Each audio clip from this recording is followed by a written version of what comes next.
Всем привет, всем здравствуйте. На дворе сибирское жаркое лето, солнце, красота. Я Александр Мельников, а это вездеходы «Ветер». Почему не вездеход, а вездеходы? Потому что у нас появилась новая модель.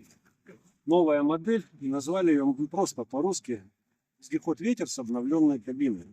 У нас, я так подгадал, чтобы выгнать два вездехода абсолютно одинаковых, с одинаковой раскраской, чтобы сравнить.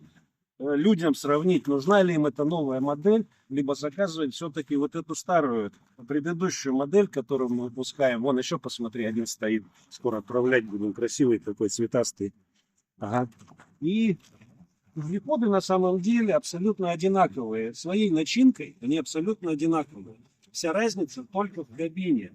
Кунги тоже одинаковые, по спальному месту размер не изменился, один и тот же. Но изменился очень сильно наклон кабины. А когда весь народ хочет ехать в кабине и не хватает там уже сидячих мест, люди садятся просто на крыло, вытягивают ноги, и им нужна спинка удобная, облокотиться. И они облокачиваются вот на эту спинку. Задний кунг тоже наклонен, но это абсолютно ничего ему не мешает, потому что у этой стенки никто никогда не сидит. Сидят либо вот здесь, да, либо на капоте. А если спят, то это тоже никак не мешает, потому что вот этот размер остался без изменений, как и в предыдущем вездеходе. Видите, здесь также заложен кастер у нас, да, но стенка прямая. И я просто, когда мы ездим толпой, обкатываем вездеход, если кто-то сидит на крыле, мне постоянно жаловались, что неудобно под прямым углом сидеть. И вот мы от этого неудобства ушли с помощью на новой кабине, с помощью наклона. По стеклам, да, посмотрите, вот каких здесь стекла и какое изменение здесь. То есть этот вездеход, он просто стал аквариумом. Там просто вся кабина стеклянная. Да, конечно, это минус в морозы, когда холодно, будут стекла замерзать боковые. Но мы поставим туда дополнительный обдув, чтобы боковые стекла не замерзали. Обязательно будет. Но зато, когда морозов нет в остальное время года, это просто шикарно. Ты едешь. Для чего мы ездим в лес? Ну не ГАЗ-71 же, да, в такое окошечко смотреть. Мы едем природой любоваться.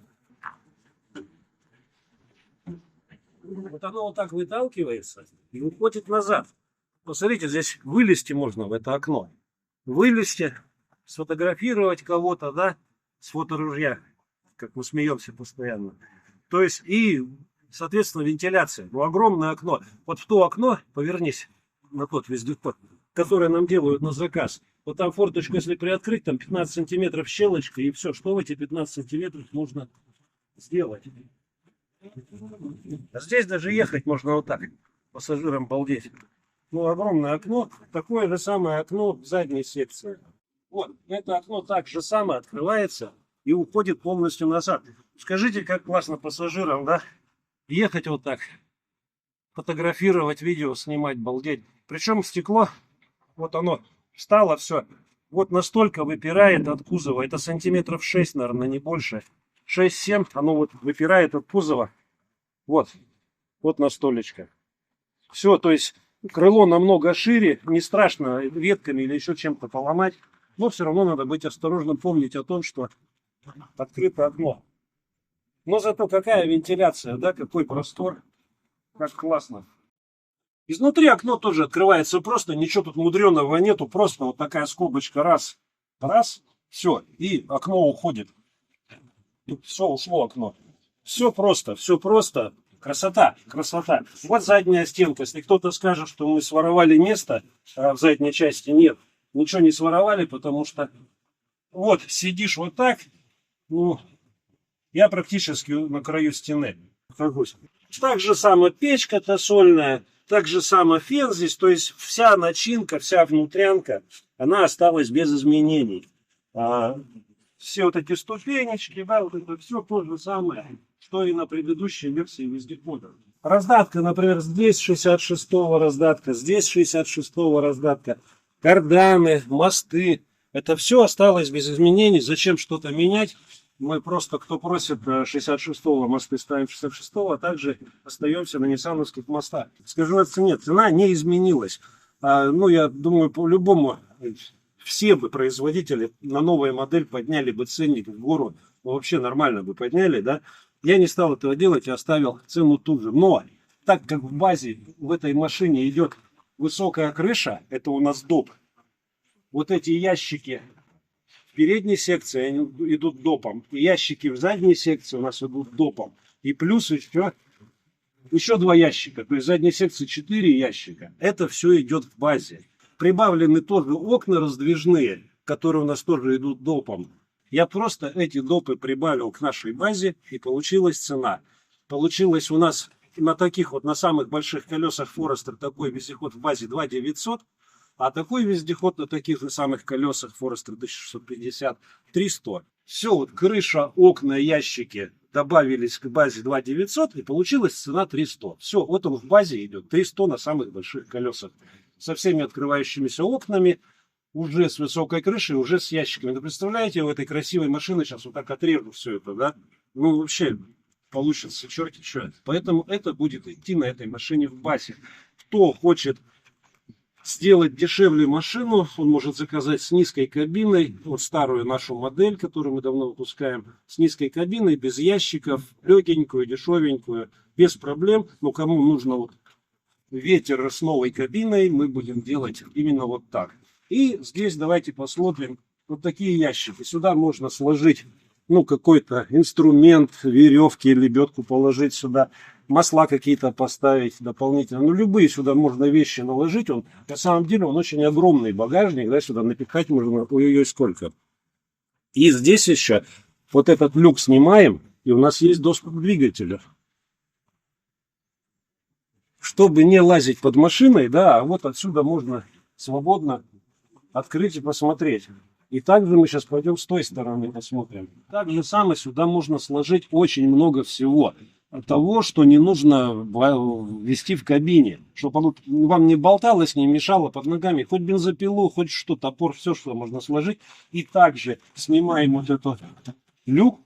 И там у нас опять же находится двигатель. Вот он стартер, генератор. Проверить масло, вот он щуп на нас смотрит. То есть все очень близко, все очень удобно. Даже не надо нагибаться. Вот подошел и посмотрел.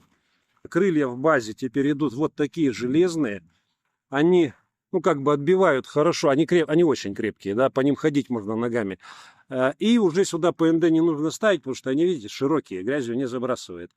Почему такие крылья? Потому что это дизайн. Это просто дизайн, это форма, это для красоты.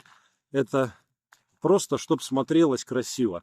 Поэтому вот такие крылья. Почему с наклоном? Да чтобы на них не ехала куча снегу, либо куча грязи, чтобы хотя бы это все сваливалось. Да, раньше вот сравнить, у нас крылья вот такие. Либо просто ПНД прикручен, вот как вот здесь, либо сделаны прямые 10 сантиметров железные, и к ним прикручено ПНД.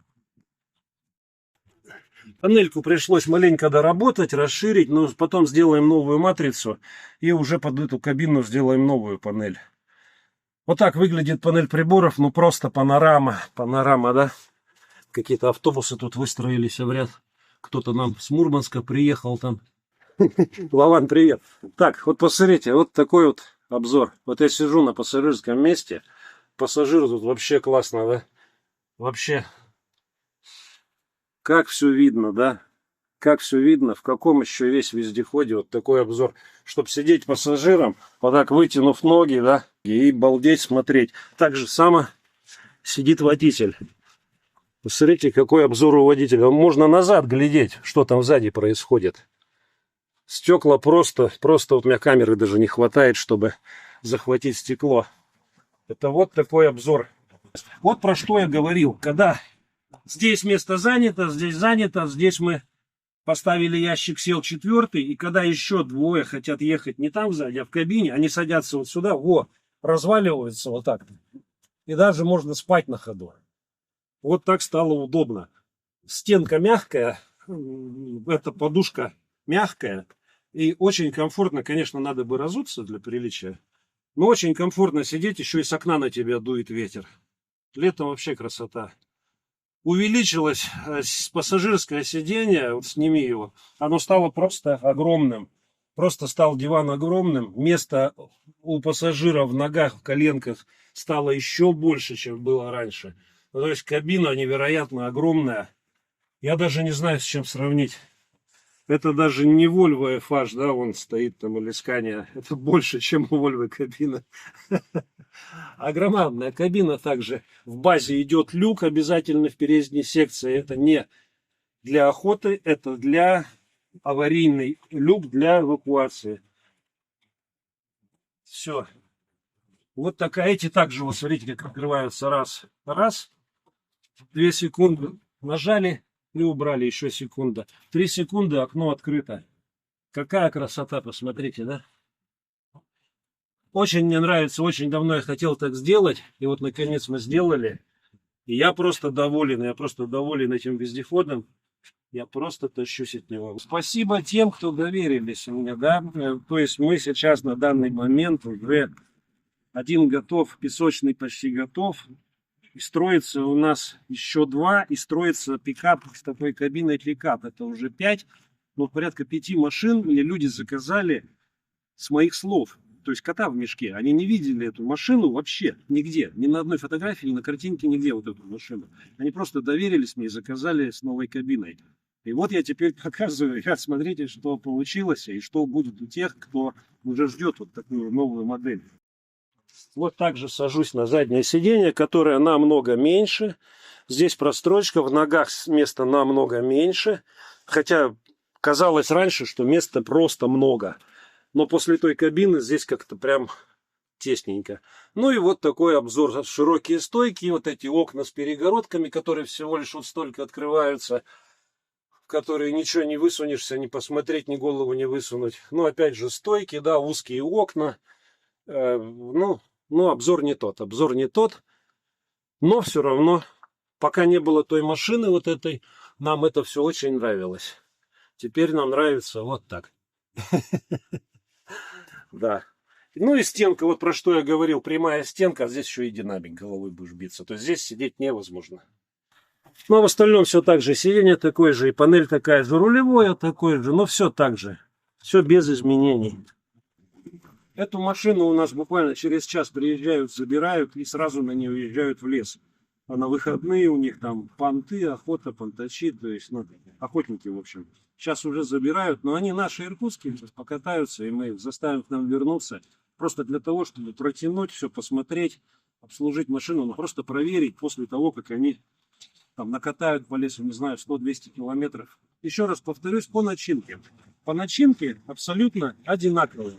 Только отличие верх кабины, задней, только в этом отличие. Как бы более современный вид, более современный дизайн.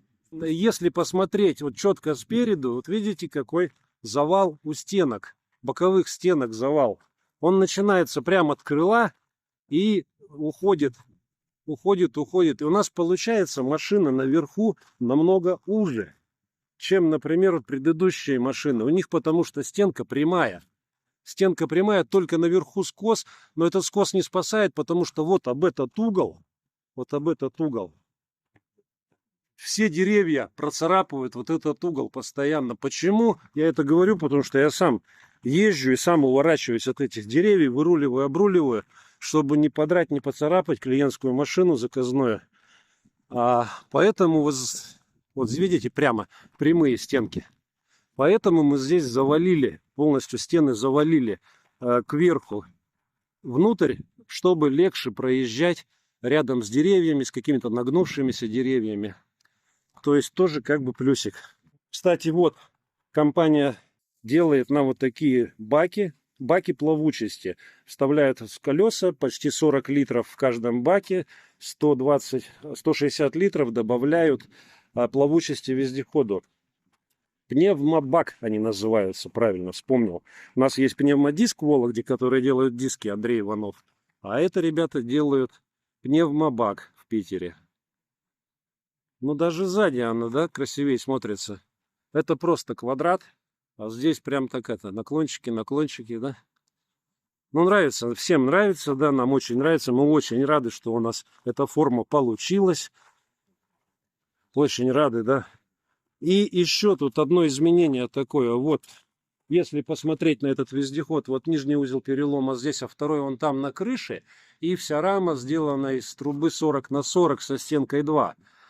то мы ушли, вернулись к первоначальной версии, как мы делали первые ветры, которые уже там в районе 5 лет катаются, эксплуатируются, и ничего у них не ломается по узлу перелома, по раме, то есть никаких проблем.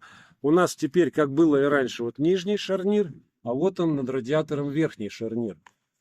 А все, что выше крыла, у нас с профиля 20 на 20 со стеночкой 1,2.